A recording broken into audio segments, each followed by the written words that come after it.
Bom, então, oficialmente, estamos abrindo o Pint of Science em Jundiaí. Uhul!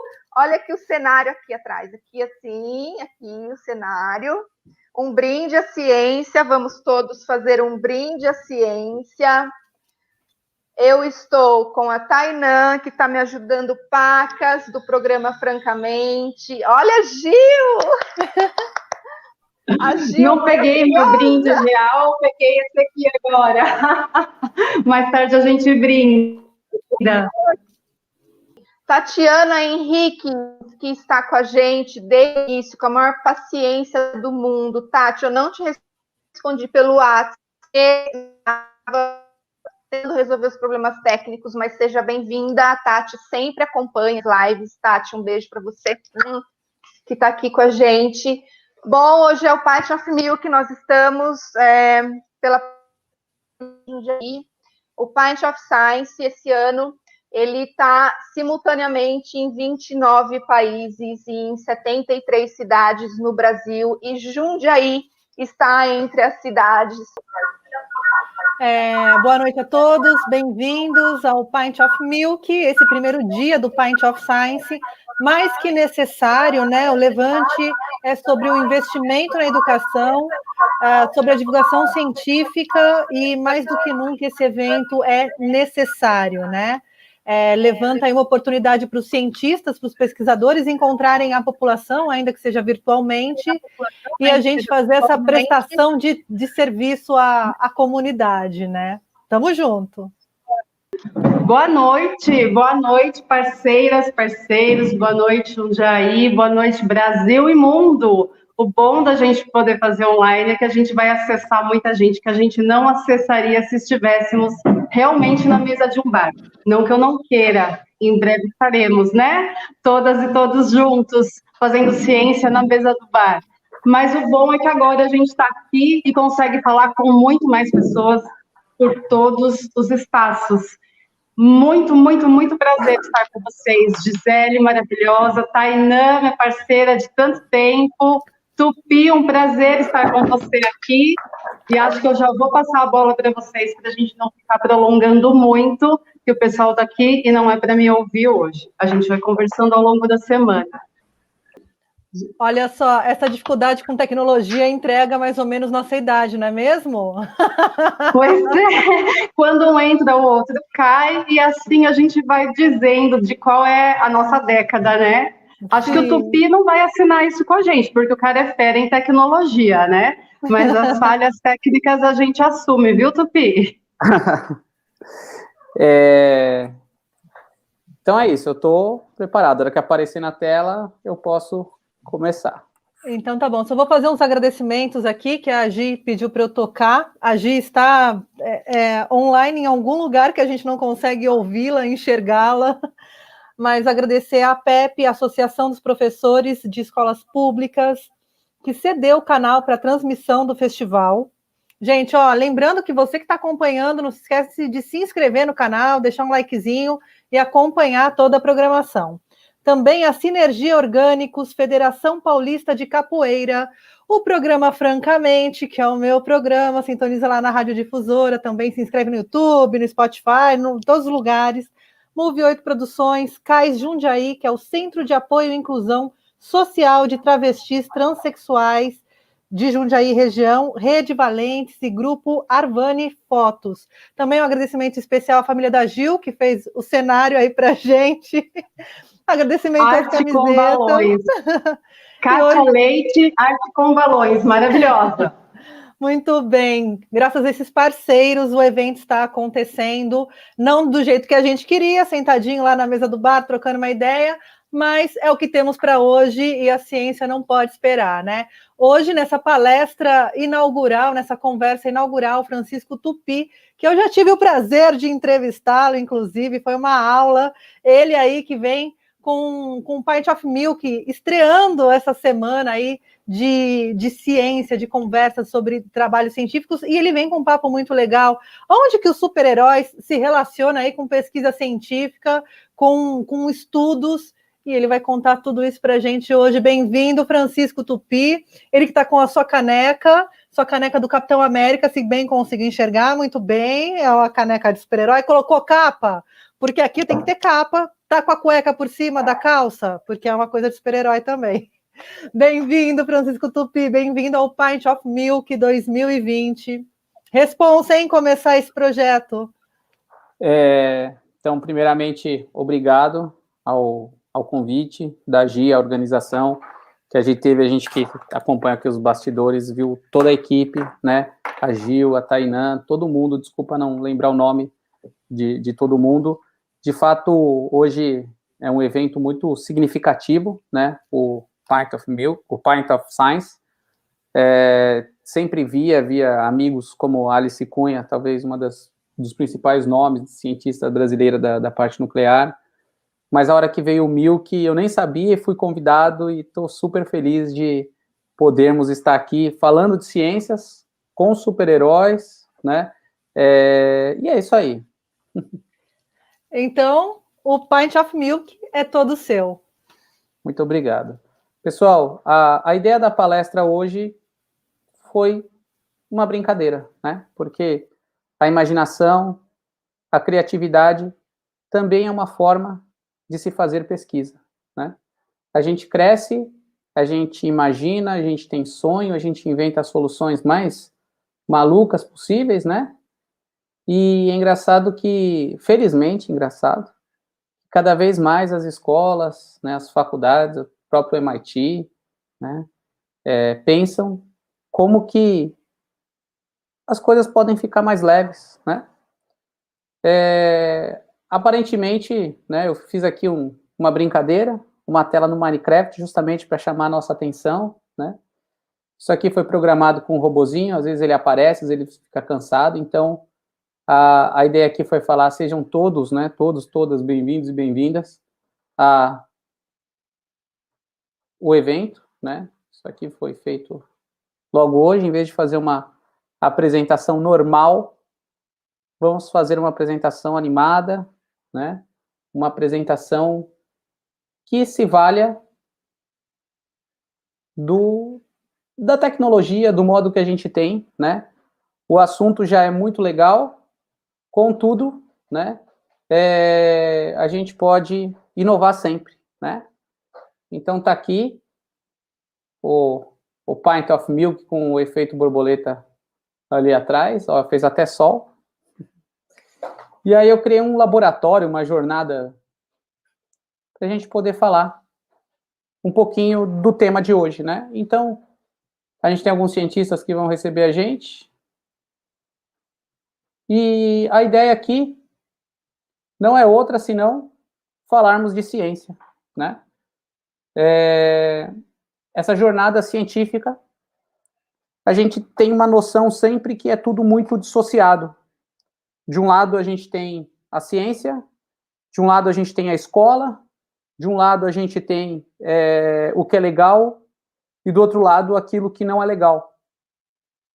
A gente não pode esquecer que um super-herói, né, um personagem de entretenimento, ele está dentro hoje daquilo que se chama economia criativa. Se no passado haviam poucas opções, cada vez mais existem diversos tipos de opções de criação, de produção, de desenho, né? E como que isso pode estar associado à ciência?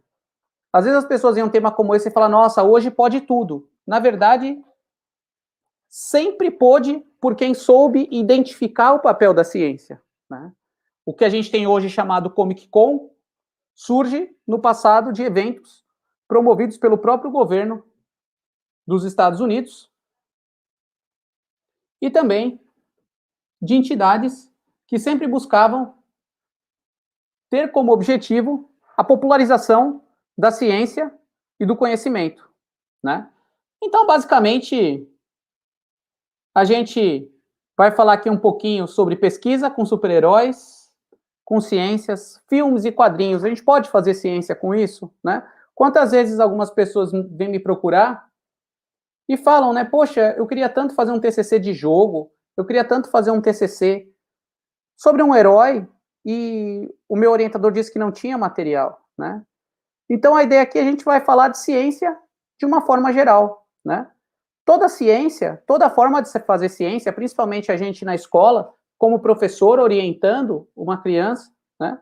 Ou uma criança pesquisando, é a gente pegar uma régua e medir um fenômeno, né? Então, a gente tem uma metodologia, a gente tem uma forma de sistematizar o nosso pensamento em função do nosso fenômeno. Isso pode ser associado a questões de qualquer disciplina. Pode ser matemática, pode ser física, pode ser história, pode ser geografia, né? Utilizar os heróis como fonte de compreensão daquilo que a gente vive, do momento que a gente vive, né? Então, vamos lá, tá? Continuar aqui, eu olho para um lado, olho para o outro. Então, aqui, primeira coisa, né? A gente nunca pode esquecer que a ciência, ela vem da curiosidade. E a pesquisa é um ato de criatividade. Poxa, como é que eu vou medir isso? Como é que eu vou provar isso, né? Como é que eu vou solucionar os problemas? Com a imaginação, né? Então, o pensar científico, cada vez mais a gente tem no Brasil eventos, feiras como Febrace, Mostratec, né? No mundo tem diversos eventos, né? Então isso significa o quê? O fortalecimento da educação do nosso país, né? Só que nem todo mundo quer fazer pesquisa de um determinado tema. Uma alternativa que eu dou, que inclusive é aquela que eu faço, é associada a super-heróis e videogames. Então, eu sempre vou deixar o gancho, a pergunta aqui, do tipo, o quanto eu consigo provocar a curiosidade, provocar no bom sentido, motivar, né? A curiosidade, a criatividade, a imaginação, né? Só que é simplesmente falar do herói, né? Porque é muito legal a gente usar uma camiseta de herói, ter aqui a caneca do herói, o quadro, né, do herói. Mas o que eu sempre digo também frente à mídia é a gente saber usar e não ser usado. Isso serve para a mídia, isso serve para a filosofia, isso serve para a ciência. Como que a gente consegue fazer isso vir para a nossa realidade, né? Então a gente vai andar mais um pouquinho aqui no laboratório, né? E nessa de andar aqui no laboratório, e se o ponto de partida da nossa pesquisa fosse com heróis? Heróis são uma mídia muito presente no nosso cotidiano. Todo mundo conhece, todo mundo se identifica com os heróis de alguma maneira, né? O que desperta interesse? O que aquele herói tem a ver com aquilo que a gente faz na nossa vida, na nossa pesquisa? Há alguns anos, no curso da ECA de Relações Públicas, veio a RP da NASA. E entre ela ir para um lugar e outro, eu tive a oportunidade de chegar e perguntar assim, no corredor, falar, por favor, a senhora pode me responder uma pergunta? É verdade que na NASA tem um departamento, tem uma sala que o pessoal fica vendo, os cientistas ficam vendo filmes de ficção científica para imaginar o futuro, para criar os dispositivos? Ela falou, sim, é verdade, né? Por quê? Porque o artista, quando criou o filme, o roteirista, ele não teve uma certa questão de estar preso, né? Simplesmente ele deixou se levar pela ideia, por mais absurda que pudesse ser, ou parecer para nós, né? Mas, e aí, quantos problemas a gente tem, né? Tem diversos super-heróis hoje que, inclusive, eles existem até para combater o terrorismo, né? O Naif Al-Mutaya, que é um psicólogo do Kuwait, ele criou os 99, associado aos 99 nomes de Deus no islamismo. E foi considerado uma das 100 pessoas mais influentes do mundo no ano. Eu não vou lembrar quantos anos isso aconteceram, mas se você colocar The Night Nines, você vai ver uma outra matriz de heróis associadas ao islamismo com uma questão, né, de promover a cultura islâmica, né? Mas assim, o que esse personagem tem a dizer? A Gi, ela comentou comigo, né? Ah, Tupi, eu tenho 2 heróis. Eu tenho o Chapolin e a Mulher Maravilha, né? O Chapolin, ele é fantástico, porque ele não é um herói latino, né? Ele é um herói universal, a quantidade de países que ele está, né? As metáforas, as brincadeiras, né? O cinema latino, principalmente os mexicanos, eles têm uma participação muito grande em diversos filmes, inclusive de Velho Oeste, por conta da realização que eles têm, né, de observar o pôr do sol. Então, com isso, a gente começa a ver a relação da criatividade, né, produção cinematográfica associada a um modo de pensamento. Isso aí é o quê? Isso aí é mídia, isso aí é antropologia, né? Então, assim, que problema esse super-herói ele vai resolver? Na NASA, eles utilizam isso como uma forma de criatividade, né? Vamos ver mais um pouquinho? Então, tá aqui, né? Tudo pode ser pesquisado, né? Como a sua pesquisa pode ser utilizada para resolver um problema? No mínimo para entender. Quer ver eu jogar um paradoxo para vocês? Agora, o último filme, a Arlequina meio que conseguiu resolver isso. Aliás, outro super-herói que a Gi falou foi a Mulher Maravilha, né? O histórico da Mulher Maravilha é algo muito rico, né? O polígrafo, que é o detetor de mentiras, foi criado, um dos criadores foi o professor Marston, né? E a Mulher Maravilha, ela vem num momento que começa a surgir o feminismo na sociedade. Inclusive, ele foi um dos principais teóricos, apoiadores do movimento feminista, né? Então, cada pedaço da roupa dela, né? O bracelete, né? O laço dela, que quando ela aprende, a pessoa é obrigada a falar a verdade, tem uma série de conceitos ali, psicológicos da época, né? A gente estudar o herói, a gente está conhecendo quem criou ele, a sociedade que criou ele, o momento no qual ele foi criado, né? Então aqui a gente já falou da NASA, que ela usa para ter criatividade, a gente já falou de um realizador, de um escritor que utiliza os super-heróis para buscar uma paz em relação aos países, né? Lá do Oriente Médio, para evitar um conflito, inclusive, interno do país, da juventude poder se associar com milícias fundamentalistas, né? Então, a pesquisa, ela sempre serve para quê? Produzir mais conhecimento. E produzindo conhecimento, né? Opa, abri minha lousa.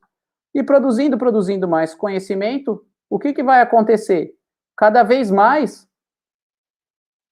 a gente vai gerando mais formas de compreensão da realidade. Eu não falei que o robozinho ia voltar? Ó, ele voltou. Eu programei ele para ele me seguir. Ó. Só que às vezes ele fica preguiçoso. Tá vendo? Ele vem, ele aparece. Vamos lá. Então, toda pesquisa se faz baseada na leitura. Você precisa descobrir temas que foram feitos correlatos antes. Existem pesquisas de super-heróis? Existem diversos livros. A editora Madras tem diversos livros sobre alguma coisa e a filosofia. Simpsons e a filosofia, Batman e a filosofia, né? Muitos desses artistas, roteiristas, desenhistas, eles são obrigados a estudar ficção científica, eles são obrigados a estudar ciência, né? Imagina uma série como Dark, toda a ciência que tem por trás dela, né? Ou mesmo um filme como qualquer um desses filmes que representa uma viagem no espaço. Por mais que seja uma ficção, é uma ficção baseada na ciência, né? Então, o que acontece? Quando a gente começa a fazer pesquisa, toda pesquisa é você ter um objeto que você vai pesquisar. Você vai ter uma régua que você vai medir aquele objeto. Geralmente o nome dessa régua, ela se chama metodologia, né? Então eu posso ter metodologias que aí tem uma série de nomes técnicos, assim, como indutiva, dedutiva, né? Metodologias que encontram uma lacuna que você visa responder o problema, metodologias que sistematizam o passo a passo, né? E aí, basicamente, é o quê? É aplicar aquela régua e anotar, né? Por exemplo, uma forma comum de metodologia é você aplicar um questionário, é você anotar o que você vê, é você, inclusive, que é a que eu mais gosto, que eu mais me identifico, baseado na própria percepção, né? E aí, o que acontece? Quando eu registro a minha pesquisa, o que acontece? Outra pessoa pode ver e utilizar, né? Então, gente, basicamente, era isso que eu tinha para falar, né? Do mesmo jeito que eu posso fazer uma pesquisa de qualquer tema, qualquer questão específica, eu também posso fazer uma pesquisa com o super-herói. O super-herói, ele vai ser o objetivo da minha pesquisa. Quer ver um fato muito legal, que eu gosto, que eu acho super bacana, em relação às pesquisas, né? Uma coisa, assim, que eu acho sempre muito, muito bonito, assim, até muito legal.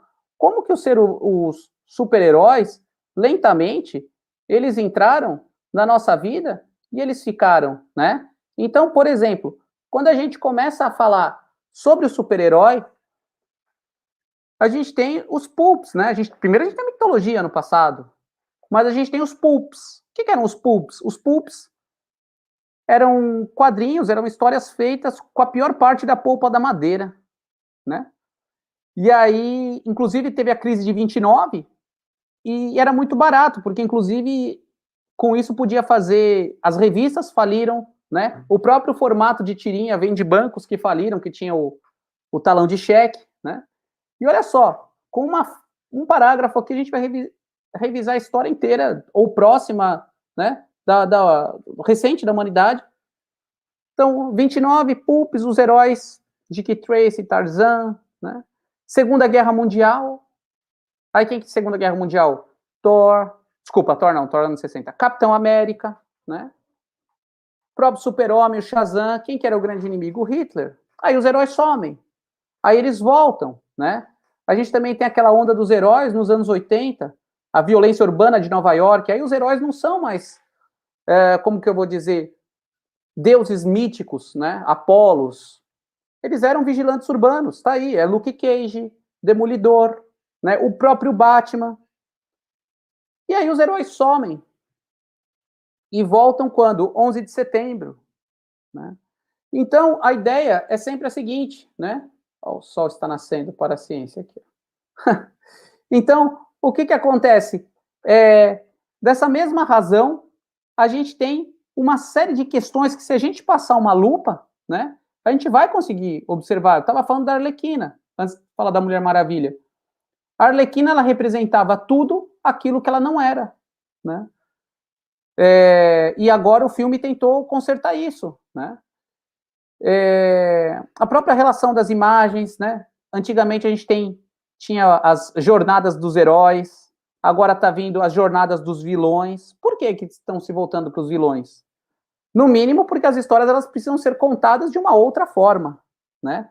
Mas era isso, gente. Talvez a mensagem que eu queira deixar seja: tudo pode ser pesquisado, tudo pode ser lido. A boa ciência é aquela ciência que você faz com motivação, é aquela ciência que você faz com carinho, com vontade, que você quer ler, que você quer estudar.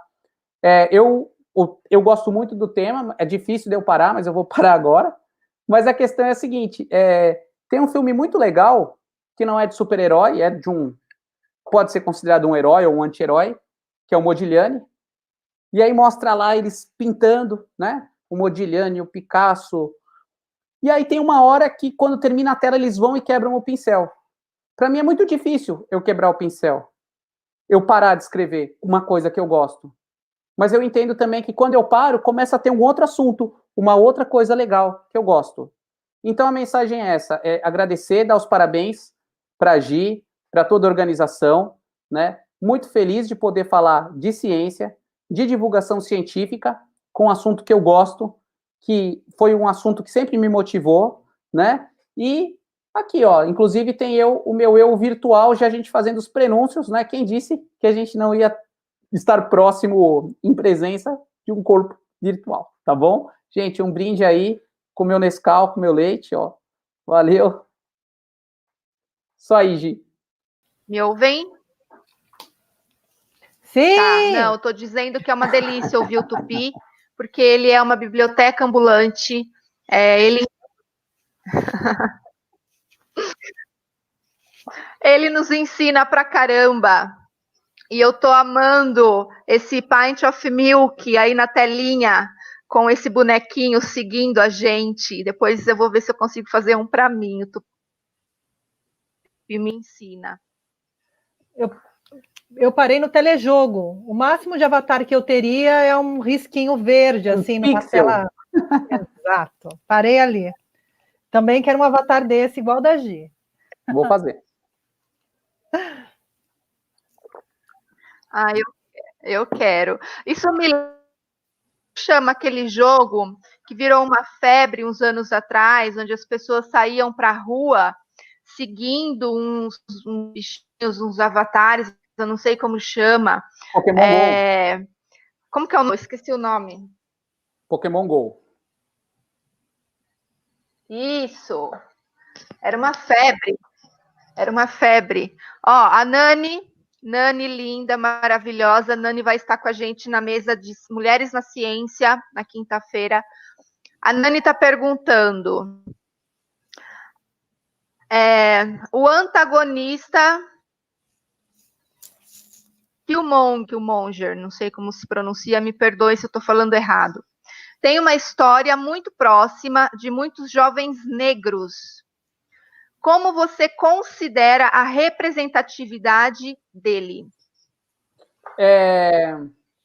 Eu não consegui ouvir que cortou. Você pode colocar aqui o nome no chat? É o vilão do Pantera Negra. Ah, sim, claro. Eu acredito uma coisa... Ah, tá aqui assim. Ah, o Killmonger, ok. Eu vejo que a mídia, né, ela surge extremamente preconceituosa quando ela surge, né? Tanto que os primeiros vilões, tem vilões, inclusive, que o Capitão América, Dick Tracy combatem, o Batman, que chamava Capitão Nipônico, né? E as representações, elas sempre eram as mais racistas possíveis, baseadas na relação do cinema hollywoodiano, a ponto, né? Eu sempre dou esse exemplo do David Carradine ser a melhor representação que podia se ter para o Bruce Lee, né? Mas uma coisa que é muito interessante é que cada vez mais os heróis, eles estão, especificamente na sua pergunta em relação com a representatividade, cada vez mais esses heróis, eles estão aparecendo. Então, por exemplo, vamos falar especificamente da Marvel. Existem 3 heróis afrodescendentes. Você tem o Blade, mas o Blade, ele era um afro-americano, ele não era um africano. Você tem o Nick Fury, que, aliás, o Nick Fury, que é aquele que reúne os Vingadores, que é o Samuel L. Jackson, nos quadrinhos, ele tinha uma ascendência europeia, ele era branco, né? Inclusive, quando vai ter a transição, ele fala, nossa, eu queria tanto que o Samuel L. Jackson me representasse no cinema, e até a gente faz um parênteses nerd nisso, porque o Samuel L. Jackson, ele é um produtor e ele investe, né? Tanto que no Star Wars, quando ele virou o Mace Windu, que ele tem um planeta que é um planeta África, assim, é um planeta que todas as pessoas que moram no planeta são negras, né? E aquele planeta não existia no cânone original e ele patrocinou, ele pagou para estar no Star Wars e ser aquele personagem, né? Levando essa representatividade para a tela. O Pantera Negra, eu acho que os 2 personagens, os 2 heróis, desculpa, tem um quarto, né? Que eles vêm capitaneando essa representatividade o Cage, né? Esqueci o primeiro nome dele. O Luke Cage, que aliás é da onde o Nicolas Cage, que não é Cage o sobrenome dele, ele tira o nome por gostar daquele herói, né? Que ele vem de um bairro de Nova York e retrata o que seria aquele cotidiano, a violência de rua e tudo mais. Mas o Pantera Negra, ele tem uma representatividade extremamente interessante. Infelizmente, tivemos a perda, né, do ator, né, que o país, o Wakanda, né, ele é um país que fornece ao mundo, o Wakanda não existe, né, mas ele fornece ao mundo o Vibranium, que é o que faz o escudo do Capitão América, que é o que faz as armas especiais. Então, eles lutam para que o país não seja uma colônia, né? Então, assim, até então, você tinha algumas versões de heróis. Os próprios heróis, eles estão precisando também ser repensados, né? Em relação aos protagonistas, porque uma coisa era você ter o Capitão América e do lado você ter o Gavião Negro, né? E a outra coisa é você ter hoje, inclusive, um próprio Homem-Aranha, que é um hispano-descendente, afrodescendente, igual a gente viu naquele outro mundo paralelo, né? Então a questão é a seguinte: olha que tema legal para uma pesquisa. Do mesmo modo, Luke Cage, muito obrigado. Do mesmo modo que esses heróis eles surgem, tem uma razão para eles surgirem, né? E quando eles surgem, eles estão refletindo algo que na sociedade está clamando por eles, né? Tanto pelo ponto de vista mercadológico, para essas marcas elas ficam atentas, mas óbvio, para trazer esse discurso. E como que isso vira um tipo de, como que eu vou dizer? Como que isso vira um tipo de referência? Aquele cantor Wacom, que é um super investidor, está numa série de eventos, esses dias ele estava em Malta, num evento de cannabis medicinal e tudo mais, ele está querendo criar uma cidade hipertecnológica no continente africano, e aí quando perguntaram para ele como seria, ele falou assim, vai ser uma Wakanda da vida real, né? Então, assim, é muito legal a gente fazer o paralelo do que a gente tem como herói, o que a gente tem na realidade, né? Como é que é essa relação de exploração, né? Apesar do Pantera Negra ser um herói mais antigo, já tinha a questão que o Wakanda tinha o Vibranium. E a gente sabe o quanto na África tem as explorações, as minas dos dispositivos do iPhone, que inclusive, se você falar isso dentro da App Store e fizer jogos assim, ela te bane. Mas a relação colonial e esse grito, né, que vem da garganta, o próprio nome Pantera Negra, eu não consegui ler, não consegui nenhuma fonte específica que diga se o herói que deu origem ao movimento ou se o movimento que deu origem ao herói. Eu já olhei as duas questões, né? Mas tudo isso começa a ser gancho para a gente ir pesquisar, a gente entender por que isso existiu e ainda continua existindo, né? Espero ter respondido a pergunta. Se não respondi, pode falar aí que a gente volta de novo no tema. Muitas questões sobre o próprio cinema, né? Porque a gente tem aí, por exemplo, as aventuras do 007, né? Indo um pouquinho aí para o cinema, e na época da Guerra Fria, todas aqueles filmes aí que os russos eram os vilões.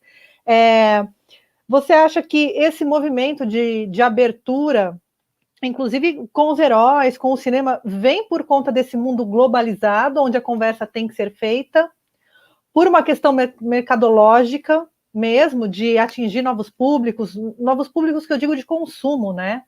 Porque, ao que me parece, a gente fala muito do Pantera Negra, e isso está super em alta agora, por conta do ator que morreu, e como ele foi referenciado por uma geração que se sentiu empoderada, que se sentiu ali com voz, né? Então, quando você acha que o cinema está se expandindo um pouco por conta das questões que são políticas e sociais, ou por uma questão pura e simplesmente mercadológica mesmo, assim, Tostines vende mais porque é fresquinho ou é fresquinho porque vende mais, né? Como que você entende essa dinâmica, na verdade, desses super-heróis acontecendo, né? Sim, e aí uma outra coisa que eu esqueci da última pergunta, e aí eu já dou o gancho no que a Tainá perguntou, é o seguinte, eu já vi o Pantera Negra algumas vezes, e sobre o personagem, o Killmonger, eu não sei dizer se ele é um vilão. Essa relação não maniqueísta daquilo que é certo, daquilo que é errado, né?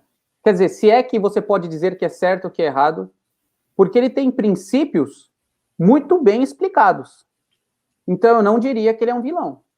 Então, aquela questão do bullying, do racismo, de preconceito, que, de uma forma geral, um outro personagem que passa por tudo isso e já foi visto como um terrorista, depois como um líder que teve uma redenção, é o próprio Magneto, né? Sendo a origem dele num campo de concentração. Ele torturado num campo de concentração. A gente vê isso no primeiro filme do X-Men e, posteriormente, a gente vê isso naquele, no First Class, se eu não me engano, que inclusive mostra ele vindo para a Argentina se vingar, né? Depois disso, existem algumas outras questões, né, que, de fato, eu vejo muito mais os quadrinhos independentes, eles acontecerem e falarem dessas histórias, desses lados. Eu lembro sempre muito de um autor que a gente acaba escrevendo junto, que é o Márcio Garcia, um escritor também, afrodescendente de Curitiba, e ele tem uma super pegada de representatividade nos personagens dele e tal.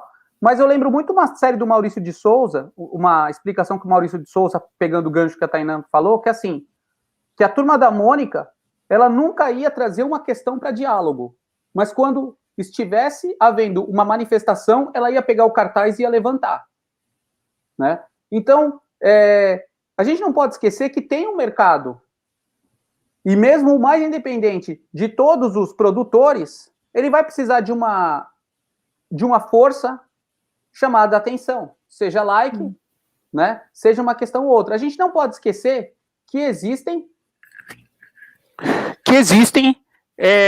uma série de mercados por isso. Então, por exemplo, na China, os filmes da Marvel, algumas cenas são cortadas e são colocados personagens, pessoas da China. Então, por exemplo, quando mostra o Homem de Ferro pousando numa escola, na China é um filme chinês. Do mesmo jeito que o filme Mulan foi uma estratégia para a Disney começar a entrar na China. Do mesmo jeito que a novela Caminho das Índias, que vira e mexe, passa naquele canal Viva, ou alguma coisa do Arebaba, foi também estratégia, porque um dos produtos mais fortes do Brasil, talvez o mais forte de economia criativa, seja a novela. Sim. Então, quando você viaja à América Latina, você viaja a alguns países da Ásia, as pessoas perguntam se você viu e pedem para você não contar o final. E muitas vezes são regravados esses finais. Então, sim, eu acho que a globalização ela acaba fomentando heróis universais. Né? Pegando um gancho na primeira pergunta do Killmonger e da representatividade, quem já teve a oportunidade de ver um campeonato de artes marciais no exterior, os documentários sobre o Bruce Lee, tem um documentário que é o Jack Chan na capa, mostra como a cultura de rua dos b-boys, das batalhas de rap, das batalhas de break, se apropriaram de elementos do Kung Fu, dos filmes de Kung Fu. Então, como que existe essa universalização da cultura? Eu falo muito do Bruce Lee, que, aliás, ele não era só chinês, ele era descendente de ingleses e também era judeu, né? E o que ele citava não era filosofia chinesa, era filosofia de um indiano que cresceu nos Estados Unidos, que é o Krishnamurti. Então, assim, quando a gente começa a pesquisar os nossos heróis, né, a gente começa a entender a quantidade de coisas, né, a quantidade de elementos que tem por trás para essas histórias elas serem valorizadas, né? Teve uma época que todos os escritores da Marvel e mesmo da DC eram maçons.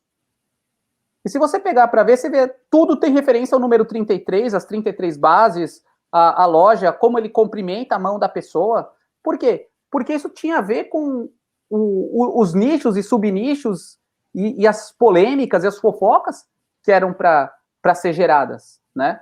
Então, de fato, eu vejo uma pressão mercadológica muito grande para ter esse produto, esse ecossistema único que está se gerando por conta da globalização. Muito bem. Tem uma pergunta aqui da Tatiana Henriques. Deixa eu só aqui abrir. Francisco Tupi, como o game está ligado à educação? Pode usar os super-heróis para explicar quais matérias escolares, né? Como ele se comunica? Como ele atravessa aí as matérias escolares? Então, quem fez a pergunta foi a Tatiana Henriques. Henriques, isso.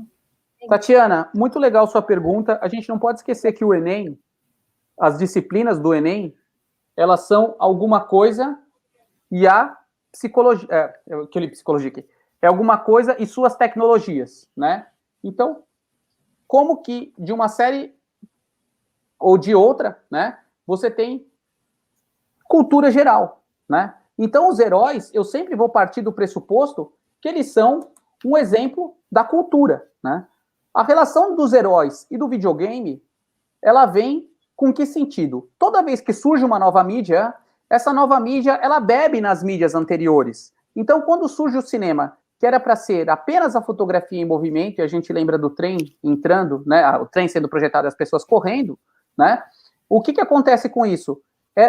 Era só para ser um documentário em movimento. Então, a hora que a gente começa a explicar, a hora que a gente começa a pensar isso, o quanto a gente começa a entender a migração. Então, a hora que os prestidigitadores, os magos, né, igual o Houdini, ele começa a fazer truques utilizando projetores de cinema. E quando ele percebe que algumas ramificações religiosas, espíritas, ou a denominação que você der, utilizava aquilo para colocar para confundir, enganar as pessoas, ele se torna um detrator do movimento espírita e morre ao criticar o movimento espírita, estar com o apêndice suporado, levar um soco no apêndice de um seguidor do Allan Kardec. Olha como que as coisas começam a juntar, né? Então, assim, E, aliás, ele era muito amigo do Sir Arthur Conan Doyle, escritor de Sherlock Holmes. Por isso que nas histórias do Sherlock Holmes sempre tem reencarnação, porque ele foi considerado o maior espírita de todos os tempos, né? Então, o que vai acontecendo? Você vê que com um personagem e uma coisinha, as coisas elas vão avançando, né? Os super-heróis, cada super-herói, ele foi nascido, ele foi gerado em um contexto, né? E, paralelamente a isso, a gente tem uma série de questões. Então, por exemplo, eu não preciso estar falando de um super-herói, mas tem histórias em quadrinhos, tem histórias dos pintores, tem um quadrinho do Vincent van Gogh que mostra a história dele com o Gauguin, né? E como que ele vivia com todas as questões pessoais dele, né? Como que era o dia a dia em relação a isso, né? Então, assim, tem uma série de questões que a gente pode estudar, pode trabalhar. Por exemplo, qual que era a principal cor dos gibis dos anos 50, 60, 70, né? Era o verde. Por alguma razão, o verde ele não era tão utilizado. Então, isso já é uma questão de pesquisa. Então, você vai ver, todos os vilões, eles utilizavam verde, né? Foi por isso que perguntaram pro Stan Lee por que o Eletro, naquele filme com o Homem-Aranha, ele não era verde. Ele falou, porque eu não aguentava fazer ele verde, eu só fazia ele verde porque a tinta mais barata era verde, né? Então, olha só o quanto que a gente começa a estudar, conhecer, desenvolver. Então, aspectos econômicos, aspectos da cultura, quanto custa um Homem-Aranha numa camiseta? Um mercado de licenciamento, né? Então, a gente tem uma série de questões, né, que a gente basta pesquisar, ir atrás. Um livro que eu deixo de dica, a biografia do Grant Morrison, né, que ele comenta a onda do British Pop, né, do pop britânico, dos punks invadindo os quadrinhos, né. Enfim, tem muita coisa que pode ser pesquisado, mas basicamente a questão do ser humano com a tecnologia e um desenvolvimento antropológico, né? Até porque também existe essa relação do jogar enquanto cultura, né? E qual que é a diferença de uma história que eu leio, uma história que eu assisto e uma história que eu jogo, né? A hora que eu estou jogando a história, eu estou imerso naquele personagem, né? Então, assim, essa possibilidade de eu poder ser o herói, ela acaba trazendo um novo fôlego, um novo fluxo, né, para os jogos, né? Aquilo que a gente chama de transmídia, né? A mídia que ela passa por diversas linguagens, né? Francisco, a Nani aqui fez uma pergunta super interessante. Ela fala que Hugo Canuto é um quadrinista baiano que lançou um livro de quadrinhos cujos super-heróis são orixás iorubanos, não sei se eu falei certo, africanos, com seus poderes individuais ligados à natureza. Na escola isso seria aceito? Porque nós temos ainda, né, na escola brasileira, alguns limites, né, alguns muros que não foram, que ainda são intransponíveis, né? Quando você coloca orixás aí a serviço dos super-heróis, né, como super-heróis, possivelmente tem uma resistência. O que você pensa sobre isso, assim? Se a gente usar os heróis mais, não digo brasileiros, né, mas que represente aí, que tem essa representatividade. Ainda que a gente tenha o Thor, né? A gente já aceitou o Thor, o Odin, enfim. Isso para a gente faz parte aí do inconsciente coletivo, né? Mas como que você olha essa história aí dos orixás super-heróis? Olha, não conheço o Hugo Canuto, vou anotar aqui. Tem um escritor chamado Flávio Dias, que ele escreveu AU, o Capoeira, que se passa em Salvador. Assim, uma trama histórica com fantasma, então mostra o passado, o presente. É muito legal. Olha, eu parto do pressuposto que a cultura africana, a matriz africana, é uma das matrizes de formação de identidade do povo brasileiro, né? Então, independente, eu não estou falando de religião, eu não estou falando de fé, eu não estou falando nada disso, eu estou falando, conheça da onde você veio, né? Conheça as bases formadoras da onde o seu país teve como origem. Então, primeira coisa. Na minha opinião, isso seria extremamente bem-vindo, até porque eu trabalho muito com jogos. E um dos jogos que eu gosto de trabalhar é aquele jogo chamado Mancala, que ele é um jogo também presente no continente africano. Na verdade, ele tem até variações, indo da Rota da Seda, né, que vai da Turquia até a Mongólia, mas eu gosto mais da visão africana. E assim, quem ficou curioso, digita Mancala, você consegue fazer esse jogo com grão de milho, com grão de feijão e casca de, sabe, caixinha de ovo. Então, assim, quando você está falando de um personagem, de super-herói, você não está partindo de um pressuposto confessional religioso, né? E o que faz isso ser visto dessa maneira é a ignorância, né? De fato, existem sim muitas boas iniciativas relacionadas à cultura, né?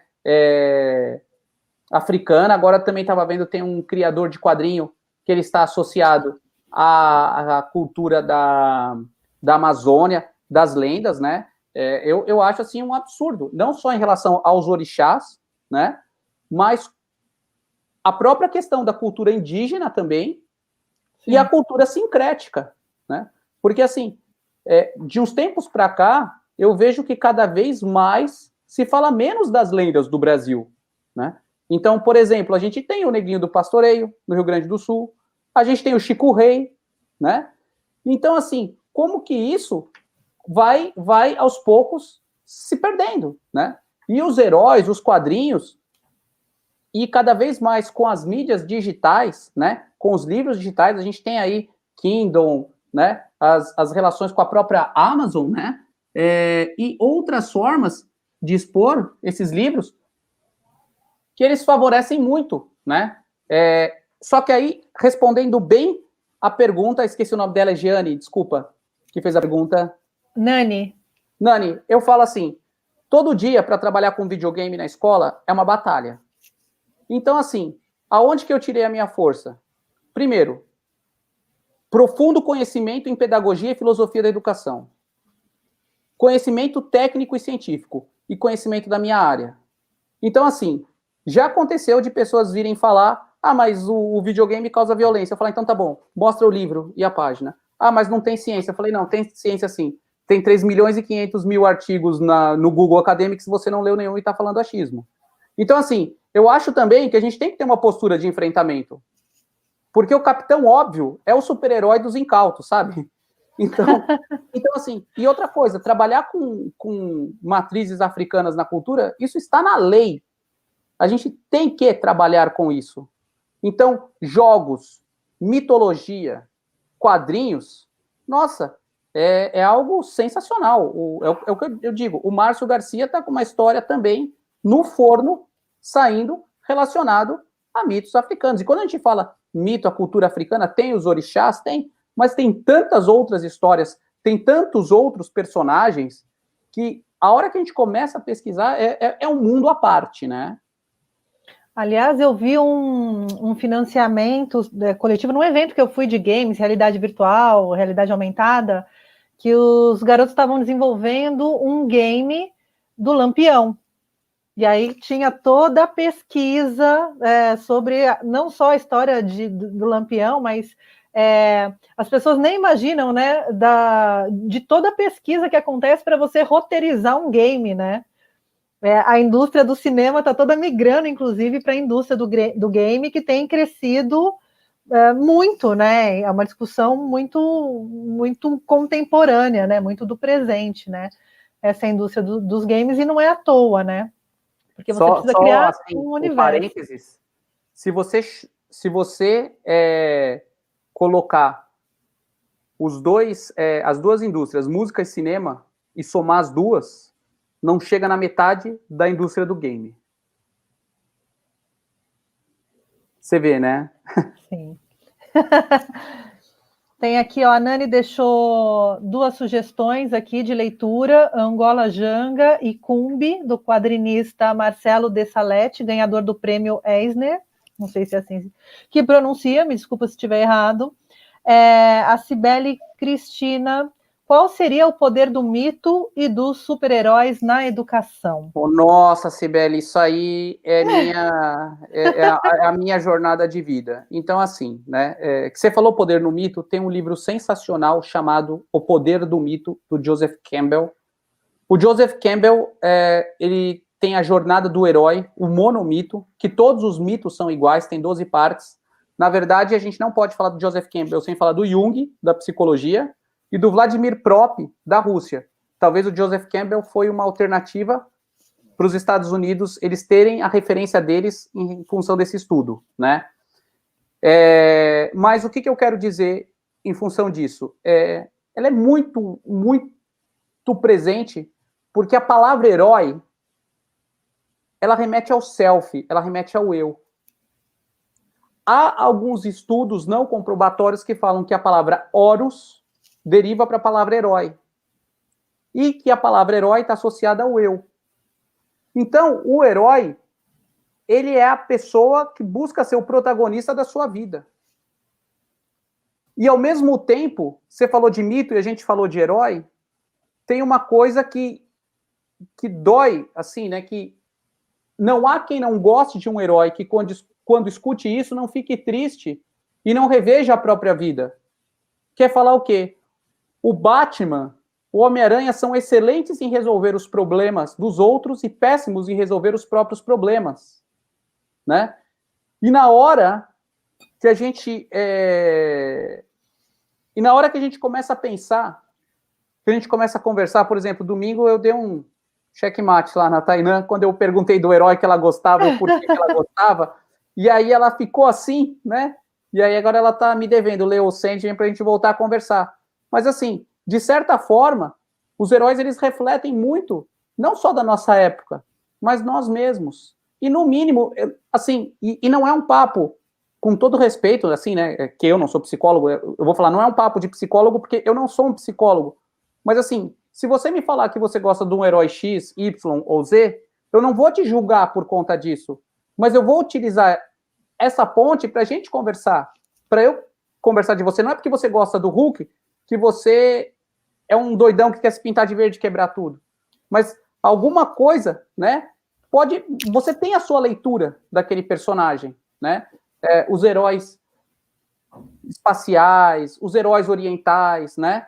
Enfim, todos eles têm alguma coisa. E eu falo, os heróis não são para você classificar as pessoas, os heróis são para você conhecer as pessoas, para você conversar, para você trocar ideia. Olha que coisa mais gostosa, a gente está aqui falando de herói, falando de ciência, né? A gente vê heróis a todo momento, cresce ouvindo, falando que é coisa de criança, e tem empresas que ganham milhões produzindo Sim. isso. Tenho certeza que as nossas crianças, essa juventude que está vindo aí, fatalmente vai trabalhar com jogos, fatalmente vai trabalhar com indústria do entretenimento, economia criativa, super-heróis. Então, assim, Sim. isso tudo é um esforço para que a educação ela fique mais legal, que a educação ela fique mais bacana, né? Que ela fique mais real, tangível, mais pé no chão. E seja uma experiência, né? Que o conhecimento, acima de tudo, seja uma experiência para o indivíduo, né? Como a gente conversou naquele papo que a gente teve antes, que seja a educação ela não é só para a sala de aula, né? É uma experiência de vida. A Gi está falando aqui que o herói dela favorito é Chapolin Colorado. E eu pensei, agora você estava falando, pensei numa outra heroína, deve ser feita do meu pint aqui, que é a Jessica Jones, que eu gosto dela, porque ela bebe e bate nas pessoas. Assim, se eu pudesse ser ela, eu seria ela agora, nesse momento. E assim, a Jessica Jones, mas peraí, que já vou falar com a Gil, que a Gil tá muito quietinha ali, vai ser minha vez aqui. Mas assim, a Jessica Jones, ela ocorre num passado, né? Só que no passado ela não existia. A Jessica Jones é o que se chama de retcon. Seria como se fosse um revisionismo histórico nos quadrinhos, né? É a mesma coisa que eu inventar um personagem para a Segunda Guerra junto com o Capitão América, ele não existe e vai parecer que esse personagem é antigo, né? Gil. Oi, meu bem. Tudo bem aí? Tudo. Qual o seu herói ou sua heroína? Olha, você falou da Mulher Maravilha e eu me remeti lá nos primórdios da minha infância. Eu adorava. Mas eu vou trazer algo um pouco mais recente. As Meninas Superpoderosas, a Lindinha, ela é minha heroína preferida. Nossa, e por quê? O que você aprendeu com ela? Com a Lindinha? Na verdade não é aprender com ela, mas é uma referência mesmo, de personalidade, de doçura, de candura, e de ter os sentimentos e as emoções bem colocadas, tanto aquelas que a gente tem uma tendência de aprender, que são as emoções e os sentimentos ruins, negativos, e que a gente deveria não tê-los, né? E a gente vê esses sentimentos e essas emoções muito bem colocadas nas meninas superpoderosas como fundamentais para que os superpoderes aconteçam e para que a vida aconteça, para que o dia a dia aconteça, né? Então, uma menina tão lindinha, tão pequena, tão fofinha e tão explosiva, né? E pode isso? Claro que pode, né? É humano, apesar de ser um desenho, de ser um superpoder, isso é do humano, então isso é muito interessante. Pi, eu queria aproveitar que a gente já está para encerrar, e eu não poderia deixar de falar para você, como educadora, como cientista da educação, como diretora de uma escola pública no município aqui de Jundiaí, a importância de você ter se colocado com uma propriedade e com uma verdade muito, muito bem posta de assumir o que você veio fazer na educação. Nós precisamos muito de profissionais nas escolas, sejam públicas ou não, com essa verdade no olhar, com essa propriedade da ciência da educação, que é o que você faz.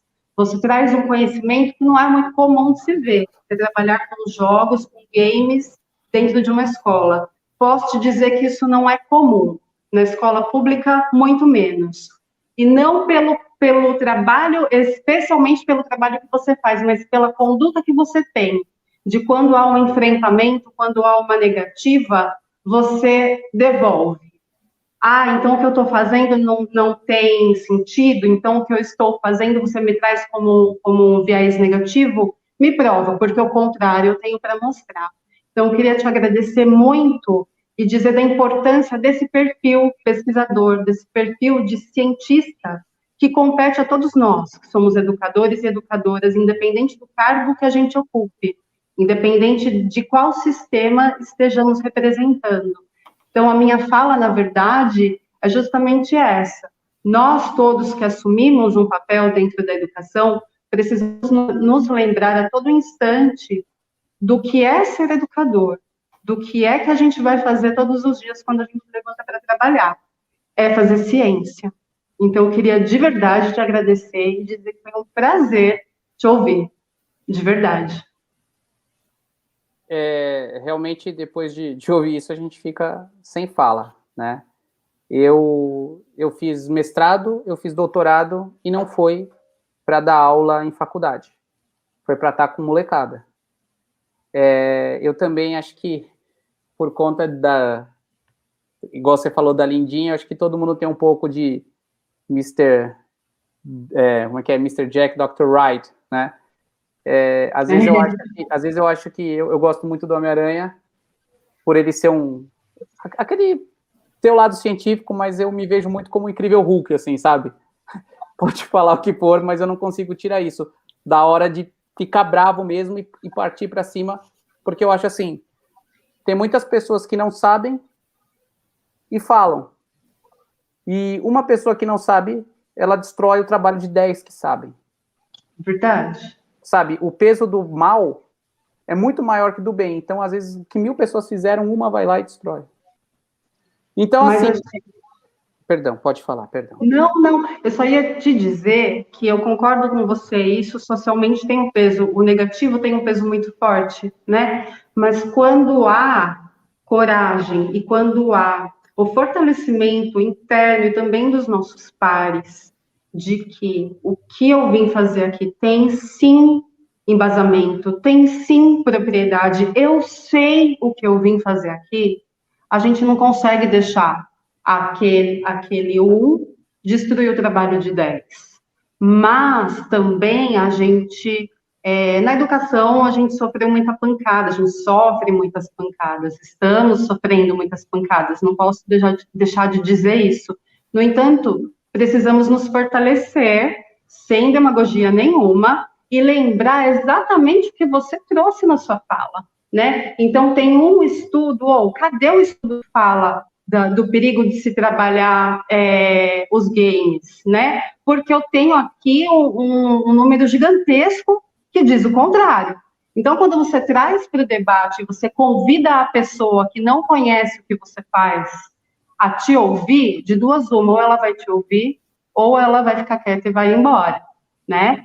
Então, o que a gente precisa é, de verdade, lembrar do nosso direito e da nossa autoria dentro da escola, dentro da sala de aula, que não é, a gente não tira do umbigo, a gente tira de embasamento científico, mas, por vezes, a gente esquece disso, por 1001 motivos que a gente precisaria abrir outra live para conversar, né? E que bom que você fez mestrado e doutorado para estar no chão da escola. Que ótimo. Quem sabe um dia a gente trabalha junto, no chão da escola. Com certeza. Eu acho que o único ponto negativo desse evento, né, foi que a gente não pôde estar junto, né? Sim. Mas para você, para todo mundo que estiver vendo a live ou que vê depois, com o meu nome dá para chegar nas minhas redes, pode conversar. Diversos professores me mandam e-mail, me mandam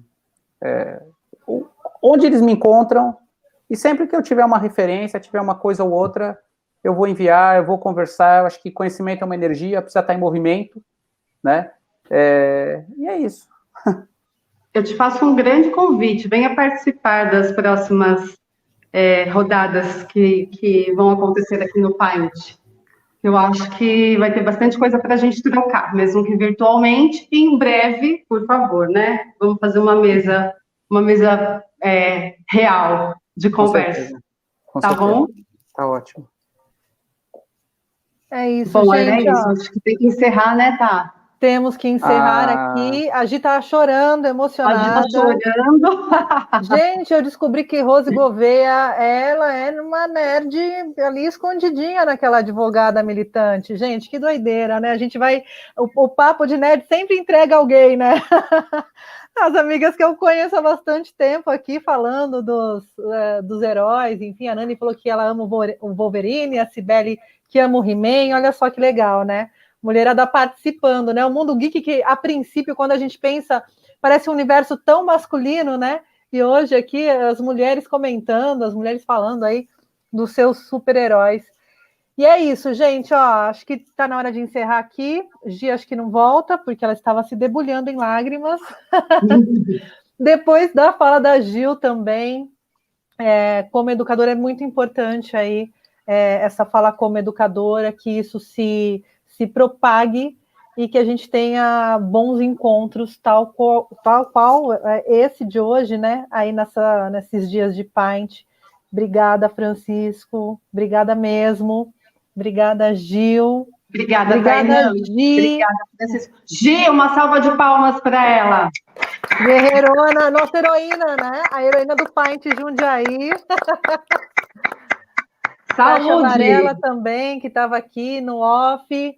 Gente, hoje é isso. Amanhã temos mais Paint of Science. Esse conteúdo amanhã estará no Francamente, a partir do meio-dia na Rádio Difusora também. E a live ficará salva aqui para a posteridade, né? Para que as pessoas possam consultar, ouvir esse papo delicioso aí que a gente teve hoje. E é isso, gente. Obrigada, um beijo para vocês. Viva a ciência, um brinde à ciência. Tchau, tchau.